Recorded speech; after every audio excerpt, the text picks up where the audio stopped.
You guys have kind of a unusual schedule, 3 games in 4 days, and 2 of the games could be like really late at 8 p.m., potentially at 9 p.m.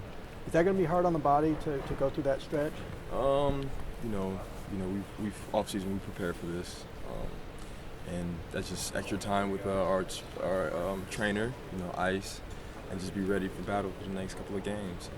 We know what's at hand and what we have to do. So it might take a toll on the body, but overall plan is just to win. How do you feel about games that start at 9 p.m.? Is that hard to you're waiting all day basically Right. to play basketball? Yeah, definitely. But just make sure you're prepared. That's why extra film. Watching the guys' scouting report. Going through that. All that stuff will help. So you just stay prepared throughout the day. So you don't get a disinterest going into the game. You guys lead the nation in scoring, 105 points per game. Are you guys even aware of that? Is that something that's talked about on the team at all? Not really. I think like Coach mentioned before, just the ball's moving. Everybody's getting their shots. We're getting good looks, and with a team like us, we're knocking them down. So it's just continue to move the ball and basically get good shots and get stops as well. How much fun has this been to start? Oh, definitely. It's been really fun. Like you said, Coach mentioned before as well. Kind of Alonzo, he just passes the ball, and it is contagious, and that kind of helps everybody. Everybody's touching the ball, and when everybody's touching the ball, it's like you said, I don't know. I feel like I repeat myself, but it is fun. Have you ever played with someone like him? One guy, he played pro for like 5 years. Marcus Williams went to UConn, but a guy like him. But yeah, he's similar. They're similar players. And what sort of difference? How does it show itself? Like when you have a player like that, what do you see as a fan? What are you seeing? Oh, like you said, it's exciting because everyone is touching it. Everybody's getting the ball. Everybody's getting their shots, open shots, and with the guys and then the IQs, we know where each other are on the court, and I think that really helps a lot. And he said, going back to it, it's just contagious. Everybody gets the effect, and like, okay, this shot is a little contested. Let me swing it one more for even a better shot, and that kind of helps. It's got to be great to be involved with a team that's doing a lot of alley oops and all this stuff, right? I mean, what has that been like? Just the fact that to kind of get that fun element going again here. Oh man, it's been really fun. He said, once we get the ball off the break, we just try to find an open guy, throw the ball ahead, and make things happen, and just kind of read what the defense is giving us, and we just play like that. And that's why it's kind of hard, like Coach said, it's kind of hard to scout, and it's hard to guard, because you said everybody's sharing, it's moving, the ball's way faster than the man, so guys are getting their fair share of shots. The team, I think the combined record of the teams in this tournament is 22-4. So are you guys kind of preparing for kind of a step up in competition a little bit in this tournament? Almost definitely. But like you said, that doesn't change our intensity and how we play. With the competition, we bring the best out of us. And that just makes sure we have to be, a little nastier on defense. To get more stops. And it's a challenge. I think we're willing to take that challenge. You guys haven't played in a super close game. Are you maybe looking forward a little bit to seeing how this team will respond in that kind of situation?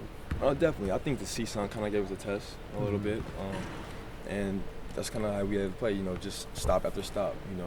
Great play after great play, and maintaining that throughout the game. So I think we're capable of doing that. You guys could get EK back in this tournament. What would that mean? Oh, it means a lot. Rim protector, another rebounder, and a guy with another big. Sometimes our bigs get in foul trouble. That just add depth to bigs. So I think that'll help. Our team as well. Are you looking forward to maybe a step up in competition a little bit going into this tournament? Yeah, it's always fun. Obviously, these tournaments around Thanksgiving are always a blast. You get to watch them all on TV. You've been watching Maui and the preseason IT, all those that are really fun. But obviously the Wooden legacy, that's a huge one for us, obviously having Coach Wooden's name on that. So yeah, it's going to be fun. Obviously we know there's some big time teams there, a lot of teams that have come off the gates really hot. So we got to be ready to go from the jump. How do you prepare your body for 8 p.m. start followed by potentially 9 p.m. start? How do you get ready for that? Yeah, actually, I noticed that yesterday. I was looking at it, the bracket, how it was set up, and those late games sometimes you get caught just sitting in a hotel room all day. So I'm sure the coaches will do a good job of letting us get out, let us go on a walk, do something. Usually we get out of the hotel room just so we're not so anxious because we're so ready to play that it's just you're sitting in the hotel room all day. So that's a challenge, but I think we'll handle it pretty well.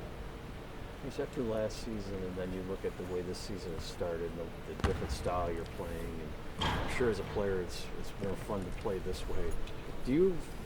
Does it seem almost like you're at a different school now, or like it's changed so dramatically? Yeah, and I think it's always been our style. I think now we just have the personnel for it, and we have some more depth. We got a big-time backcourt that we can sub guys in and play all of us together at once, which we've done a lot this year, or we can split it up and play 2 or 3 at the same time. So having a guy like TJ who can get a rebound and go, like we have had in past years with Kavan, or a guy like Kyle Anderson, that's big for our offense. So I think now we have the personnel to do it, and we're just starting to learn how to do it a little bit better. What did you see out of EK in Australia, and what do you think he could bring when he comes back? Yeah, that's a huge piece that we've been missing. I think mainly he'll help us on the defensive end more than anything. The dude is extremely physical. He just turned 18, and you guys have seen him. He's huge. He got humongous hands. He blocks everything. He tries to dunk everything. So he's a perfect complement to Tom. I think he'll really help Tom out because the guys that'll have to guard the two of them have to guard 2 completely opposite players. So he can really bang in the post, and he'll bring us a little bit of both on both ends. Coach talked about you all haven't faced much adversity yet. He said when you do, that can really tear you apart or make you stronger. How much confidence do you have, and particularly the attitude of sharing the ball on the team when you guys do get some adversity? Yeah, I think that's the biggest thing in college basketball is regardless of how good a team you are, you're going to have an off night. You're going to have something happen to you through the course of the year that's going to hit you in the face. And obviously the first 4 games we haven't really been tested like that, but it'll happen. And I think having the veterans that we have, the guys who have had experience, and even the guys who were here last year, like Aaron and Prince and them, who are in their second years, being able to know how to handle that adversity from last year is going to really help. And particularly as it relates to the attitude of sharing the ball, and Rose said Sunday night that's why you think you all shoot the ball so well. Do you think that's something that's here to stay no matter what kind of adversity you face? Yeah, this is a group of unselfish guys, and I think more than anything, we're not concerned about our individual numbers. I know guys like Isaac and I have been here and done just about anything, so we're concerned about getting the W regardless of how many points we got, how many assists, whatever it may be. We're trying to get a W whatever the cost may be. So whoever's hot that night, we're going to continue to feed them, and if we're all got it going, then we're just going to keep sharing it. You looking forward to this tournament? You guys have 3 games in 4 days, 2 probably pretty late games. Are you looking forward to that? Oh yeah, we're obviously looking forward to always playing. That's always fun, and it's a wooden tournament, so you know how iconic he is here. So it's going to be fun for us. Why do you think this team is so willing to share the ball so much, and guys aren't worried about getting their own points? Because we're winning, and as you see, we share the ball, and we're obviously all getting our own points. So it's just something that goes on with sharing the ball. Does that come easy? I mean, it seems like, just anywhere, in any age you play basketball, there's always a fight to not be selfish, right, and score the ball. Where do you think that the genesis was for that attitude with this team? Last year I felt like we shared the ball quite a bit. So it just carried over to this year, and obviously with Lonzo, TJ here, they love to share the ball as well, so that helps a lot. How much do your brothers check in with you, like during the season? I mean, will you call and text them after games, or they'll text you, or how does that work? I talk to them a fairly amount. After games, if they watch the game, because usually we play at the same time. So after games, we just talk about just life. We don't really talk about basketball much, but if they see something that I did wrong or they could help with, they'll obviously tell me. Are they going to be able to make it to any games this season? They might. I think they have a couple games out here around the same time, so we'll see.